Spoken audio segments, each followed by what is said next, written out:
Ahora, si nosotros, hermano, necesitamos integridad, el salmista habla allí de integridad, ¿verdad? Cuando leíamos en el Salmo 17, dice, 17:4, por ejemplo, dice, yo me he guardado de las sendas de los violentos.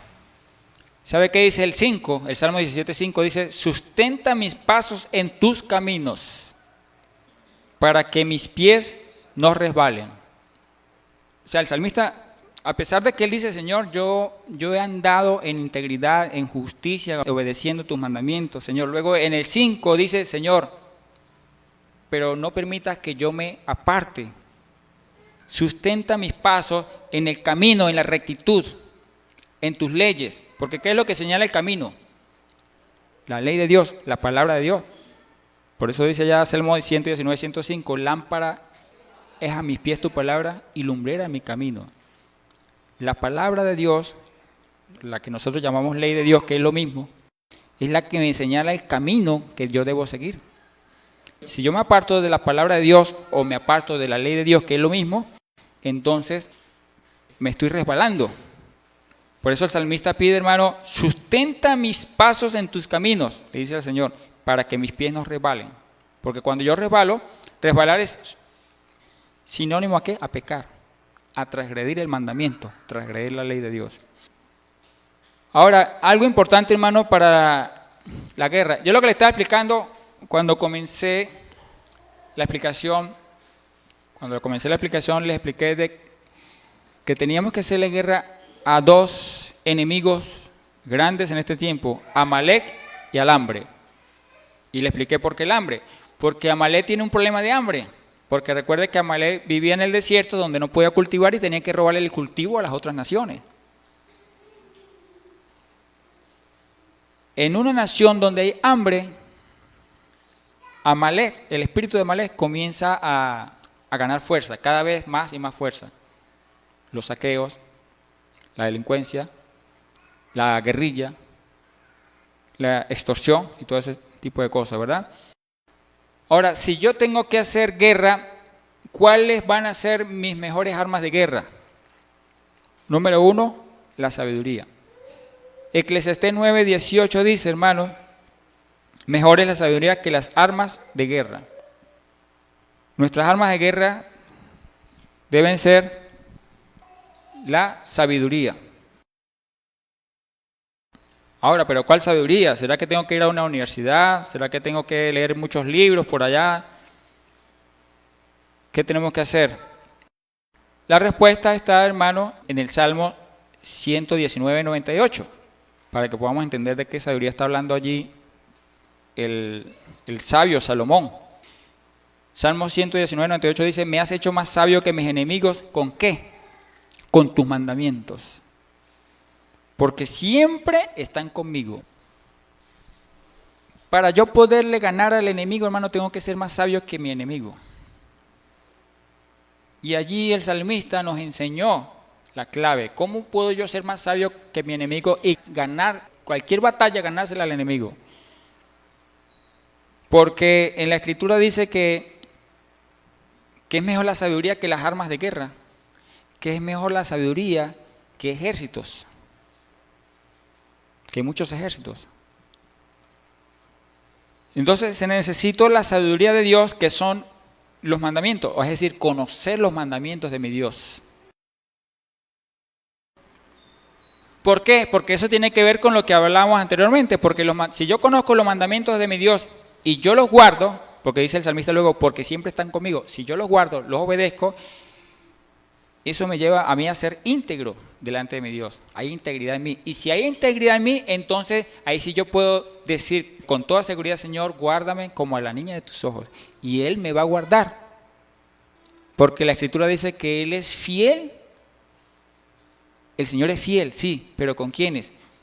Con los que aman y guardan sus mandamientos. La Escritura no dice que Dios es fiel a su pueblo o con su pueblo, eso no lo dice. Eso es lo que se enseña. Eso es una mentira muy grande que se está enseñando en las iglesias. Que tranquilo, hermano, que Dios guarda a su pueblo. Mentira. Dios guarda a los que le aman. ¿Quiénes son los que le aman? La respuesta para saber quiénes son los que aman al Señor está en Juan 14, 21. El que me ama guarda mis mandamientos. Y mi Padre le amará, y yo le amaré.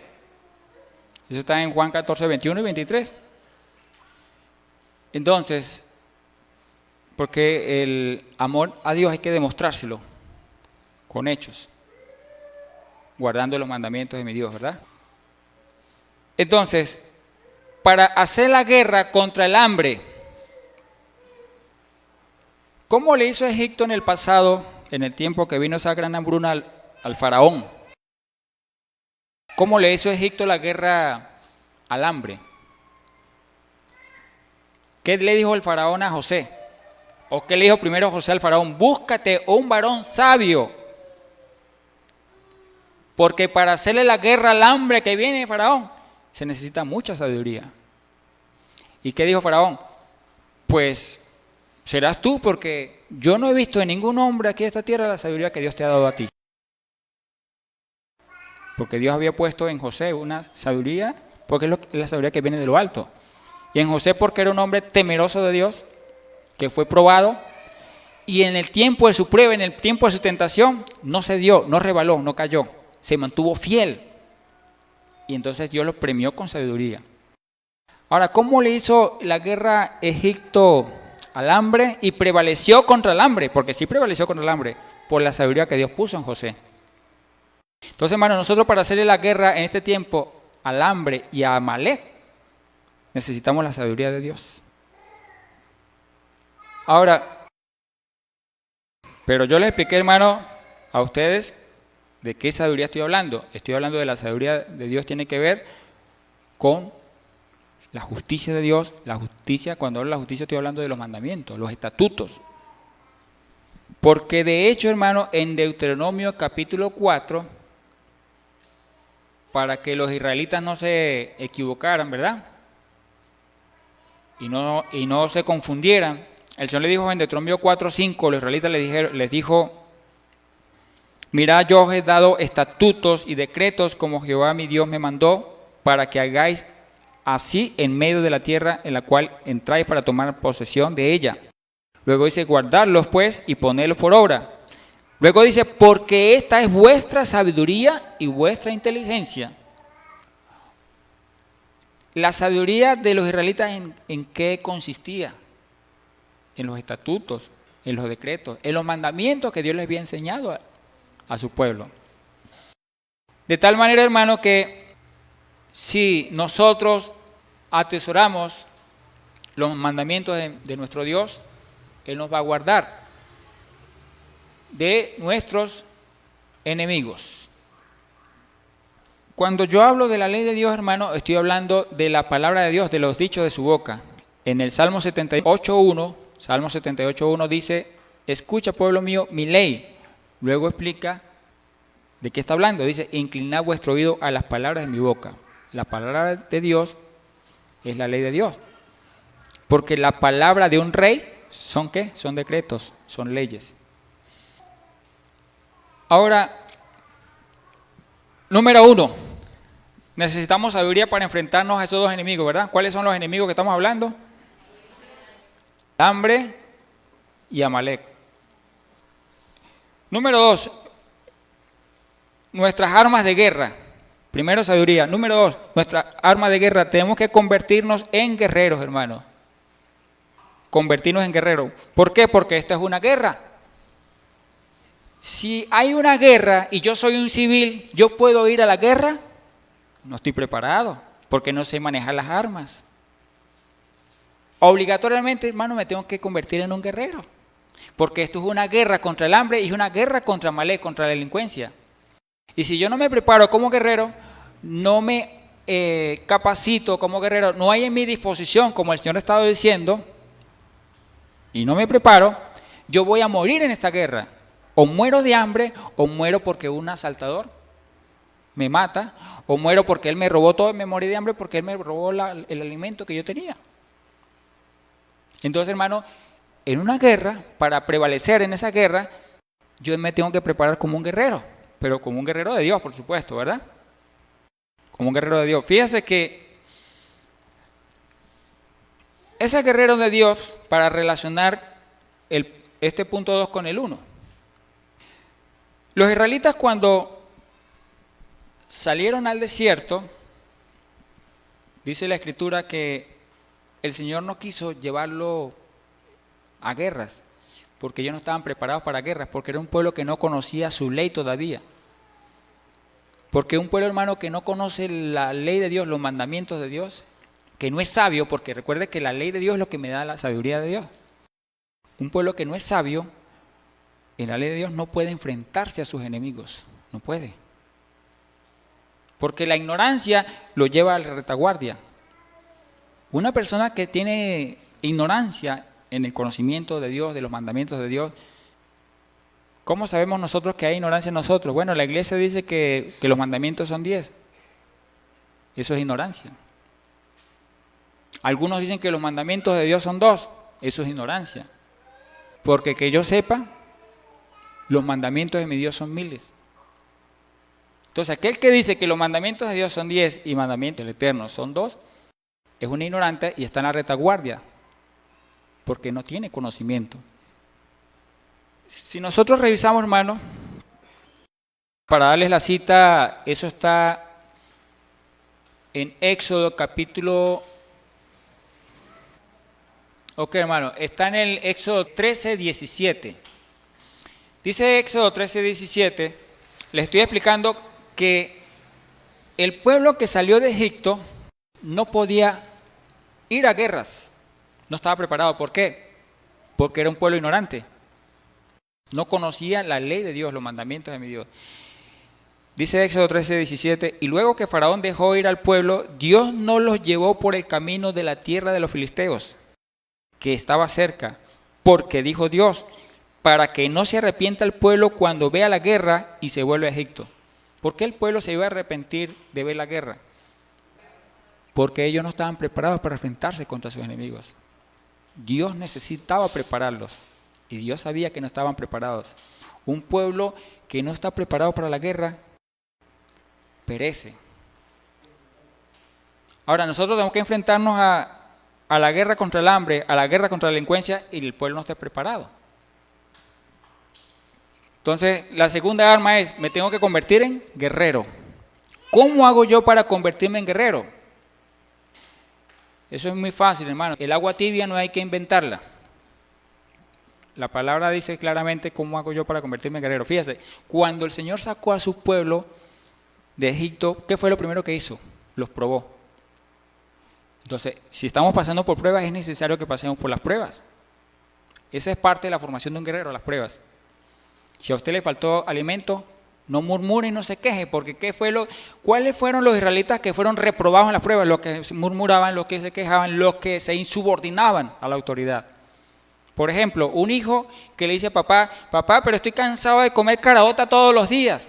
¿Qué está haciendo? Se está insubordinando y está murmurando. No pasó la prueba. O la esposa que le dice al esposo, hemos comido arepa todos estos días. Ver cómo se las arregla para que me traiga carne y pollo. Porque me tiene pasando hambre. Está comiendo arepa, pero la tiene pasando hambre, ¿no? Entonces se está quejando. Porque esa mujer no ha entendido que el dinero no alcanza. No ha entendido. Claro, como ve con frecuencia las películas de Walt Disney, donde se ven castillos de fantasía, y una bruja con una vara hace aparecer mesas llenas de comida. Entonces ella cree que las cosas son así. Entonces, hermano, es necesario que seamos probados. Primera parte de un guerrero, el guerrero necesita ser probado. Y en el tiempo de la prueba tiene que humillarse. ¿Cuál es el propósito de la prueba? La humillación. Humillarnos delante de nuestro Dios. Y también delante de los hombres, hermano. No, que yo me humillo solamente delante de mi Dios. Cuidado, no ha entendido el mensaje. Porque aquel que se humilla delante de Dios solamente, pero no se humilla delante de los hombres, es un altivo. Porque aquel hijo que dice, no, yo no me humillo delante de mi padre, pero me humillo delante de Dios. ¿Qué estás diciendo? Es una contradicción. O la esposa que dice, no, yo me humillo delante de mi Dios, pero a mi esposo no me lo humillo. ¿Qué estás diciendo? ¿Qué estás diciendo? O la oveja que le dice al pastor, yo me lo humillo al Señor, pero a usted no me lo humillo. ¿Qué está diciendo? Por ejemplo, David cuando estaba en el desierto, ¿no se le humilló a Saúl? ¿Cómo le decía David en el desierto cuando fue perseguido por Saúl? ¿Cómo le decía David a Saúl cuando se lo encontraba? Le decía, mi Señor, le decía. ¿Eso no es humillación? Claro que sí. Y lo respetó hasta el último momento. Hasta el último momento respetó David a Saúl. Entonces la humillación es importante. El guerrero necesita ser humillado. Y si somos humillados, es el momento de humillarnos. Delante de Dios y delante de los hombres. Y la mejor demostración para nuestro Dios que nos estamos humillando es humillándonos delante de los hombres. Yo tengo que humillármele al jefe donde yo trabajo. Elijo humillársele al padre en su casa. Cuando digo humillársele me refiero a sírvale a tu padre, obedécele a tu padre. Y el trabajador allá en la empresa, obedézcale a su jefe, sírvale a tu jefe porque para eso te pagan. Y no murmure. Eso es humillación. Entonces esos guerreros fueron al desierto para ser humillados. Para el Señor probar cómo era su corazón, si eran murmuradores, quejones, desobedientes, soberbios. Pero a los 50 días llegaron ¿a dónde? Al Sinaí. ¿Y cuál era el propósito de llevarlos, mi Dios, para qué los llevó al Sinaí? Para entregarles la ley. Porque Moisés subió, le entregó el testimonio, que son los 10 mandamientos, que le decimos 10 mandamientos, que es el testimonio. Pero aparte de los 10 mandamientos, que el testimonio le entregó, ¿qué? Muchas leyes. No 10 mandamientos. El Señor no llevó a Moisés por 40 días y 40 noches para entregarle 10 mandamientos. Eso es un error grave, hermano. La mayoría de los escritos que están entre Éxodo capítulo 20 hasta el final, en el libro de Levíticos, por ejemplo, aún en el mismo libro de Deuteronomio, porque hay una repetición allí, esos escritos el Señor se los dio a Moisés en el Sinaí. No solamente 10 mandamientos. Y cuando uno lee el libro de Levítico, hay cantidades de estatutos, hay cantidades de ordenanzas, hay cantidades de mandamientos. Y cuando usted lee Deuteronomio, hay cantidades de mandamientos.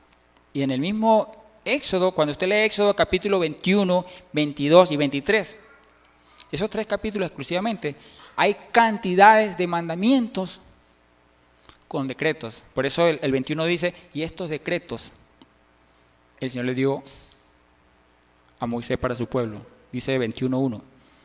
Entonces hay cantidades de decretos entre el 21 y el 23 de Éxodo. ¿Y dónde el Señor le dio eso a Moisés? En el Sinaí. Pero entonces nosotros nos enseñaron que no, que 10 mandamientos, y entonces a lo demás lo ignoramos. Porque, por ejemplo, Éxodo 21, 17, si no me equivoco, dice que el hijo no debe maldecir a su padre y a su madre, y no lo debe maldecir. Como ese no está entre los 10 mandamientos, entonces los hijos ahora son maldicientes. Porque no, yo puedo maldecir a mi papá y a mi mamá porque es que eso no está entre los 10 mandamientos. ¿Y quién te dijo a ti que son 10 mandamientos nada más? Ok. En Éxodo 24:7, entonces le dije primero, el guerrero tiene que ser probado y tiene que humillarse. ¿Eso dónde está? Deuteronomio capítulo 8, versículos 2 y 3. Dice que yo te llevé al desierto para probarte, para humillarte. Deuteronomio 8, 2, 3. Ahora, Éxodo 24:7 dice, y tomó el libro del pacto. ¿El libro del pacto eran las 2 tablas con los 10 mandamientos? No, el libro del pacto son todo el conjunto de mandamientos, estatutos, ordenanzas que le dio el Eterno a Moisés en el Sinaí. Ese es el libro del pacto. Todo ese conjunto de leyes. No 10 mandamientos solamente. Dice en el 24:7 de Éxodo, y tomó el libro del pacto y lo leyó a oídos del pueblo, el cual dijo, haremos todas las cosas que Jehová ha dicho y obedeceremos. Cuando el pueblo dijo eso, en ellos ¿qué había? Disposición. Eso es lo que el Señor necesita en este tiempo, hermano, disposición. Porque en un guerrero debe haber mucha disposición. Muchísima disposición. Un guerrero, hermano, necesita mucha disposición. Necesita ser probado, como les dije, humillarse, necesita la ley y necesita mucha disposición. Ok, ahora, Moisés les enseñó la ley y ellos se comprometieron. Cuando ellos dicen, haremos todas las cosas que Jehová ha dicho y obedeceremos, ¿qué es eso? Es un compromiso, un voto. Un voto de compromiso. Cuando yo les hablaba a ustedes del voto de compromiso, cuando yo estoy en angustia, si yo no hago el voto de compromiso ese, como ellos hicieron aquí en Éxodo 24:7, es muy difícil, hermano, que Dios nos escuche, ¿o yo? Si Jonás, por eso les coloqué el ejemplo de Jonás, si Jonás dentro del vientre del pez no hubiera hecho ese voto de compromiso con el Señor, Jonás dura ahí más tiempo. No hubiera durado 3 días, hubiera durado 7 días. Más, hubiera muerto en el vientre del pez. Pero como él declaró el voto, el compromiso, así como lo hicieron ellos aquí, haremos todas las cosas que Jehová ha dicho y obedeceremos. Porque, ¿qué implica eso? Disposición, que voy a obedecer. ¿Pero qué voy a obedecer? Ahí está lo que dice el libro del pacto, la ley de Dios, los mandamientos. No 10, muchos. Muchos. Que el espíritu que había en Moisés, que fue llamado para eso, recibe la revelación, ¿verdad? Para enseñarlo. Ahora, después que ellos reciben la ley, número 3, es importante, hermano, arma de guerra. Una de las armas de guerra poderosas que el Señor les dio a los israelitas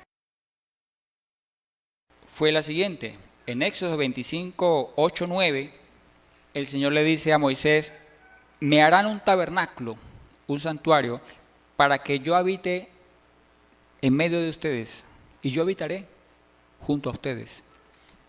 Ahora, ¿de qué arma de guerra estoy hablando yo ahí? ¿Cuál es el arma de guerra ahí? La presencia de Dios. Porque si mi Dios está lejos, mis enemigos están cerca. Pero si mi Dios está conmigo, mis enemigos no se van a acercar. ¿Sí ve? Si mi Dios está muy lejos, ¿sabe qué va a decir mi enemigo? Ay, está solito. Así lo quería. Pero si mi Dios está conmigo, o mejor dicho, yo estoy con él, ¿sabe qué va a decir el enemigo? No, ya no nos podemos acercar. Mire, de lejitos. Mire quién está allá. El poderoso de Israel. Ahora, ¿cómo nuestro Dios iba a habitar junto a ese pueblo? Para guardarlo, para protegerlo, para cuidarlo. Levantaron el tabernáculo. Entonces, ¿qué es el tabernáculo? Un lugar de habitación, un lugar santo, un lugar de reunión, donde se reúnen ¿quiénes? Santos. Donde se reúnen los santos.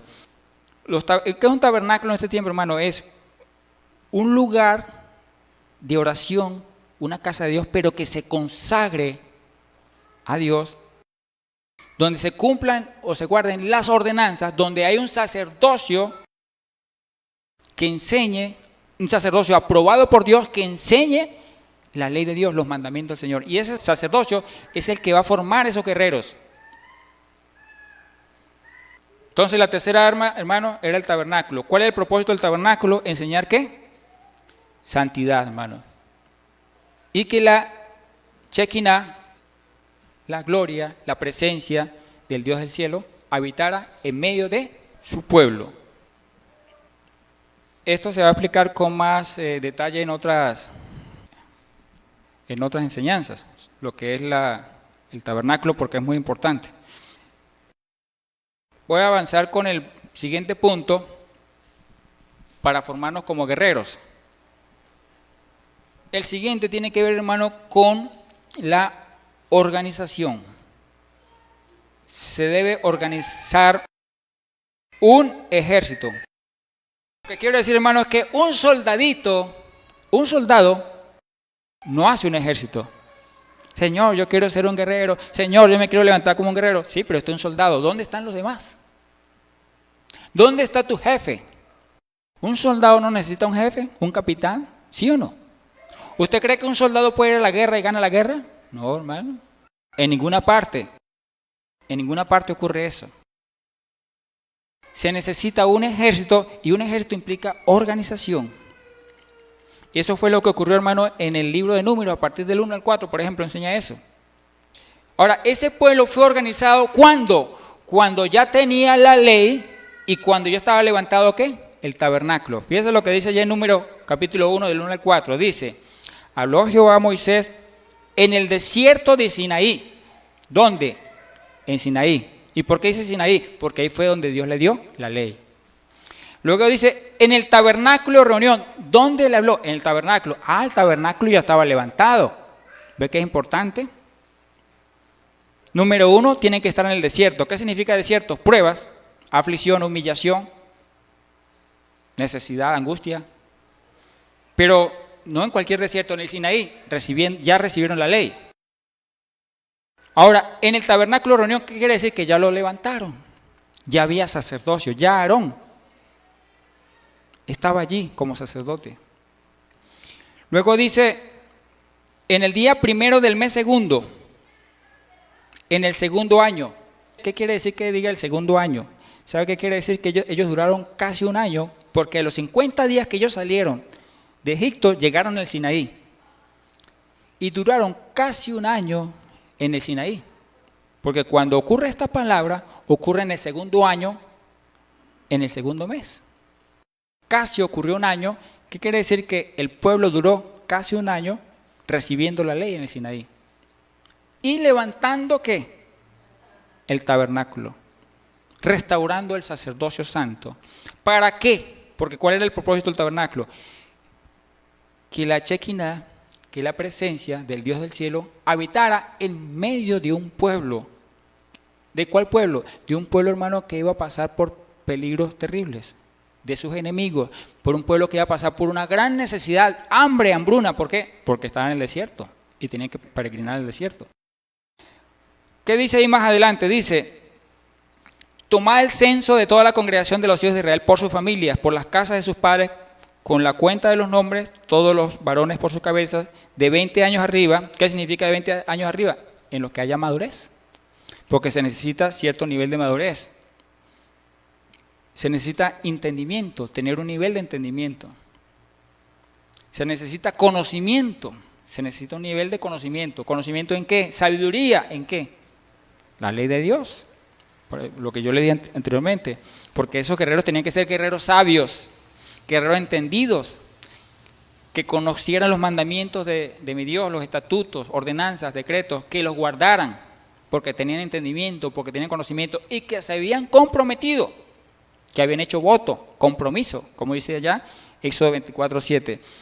Luego dice, en Números 1:3 dice, de 20 años arriba, todos los que pueden salir a la guerra, los que pueden. ¿Y quiénes son los que pueden? Los sabios.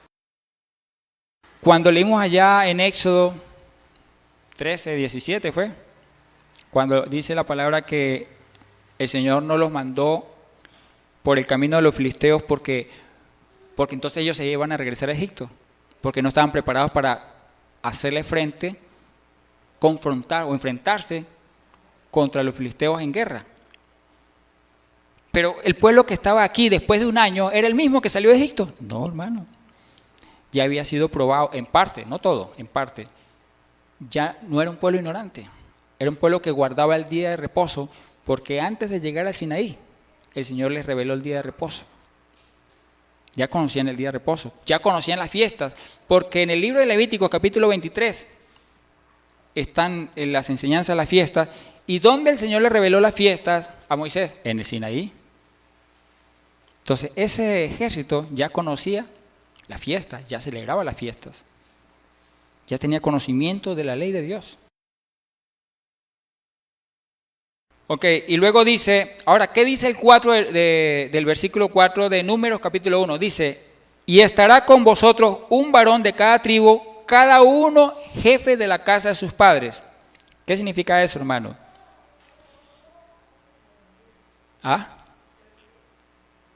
Significa autoridad. Unidad de mando significa eso. ¿Sabe qué me mostró el Señor en estos días? El Señor me mostró que en un lugar, una congregación, yo vi me pareció ver como 3 líderes. Y no había una unidad de mando, no había un líder principal que tomara decisiones. Y yo vi ahí desorden, hermano, desorganización.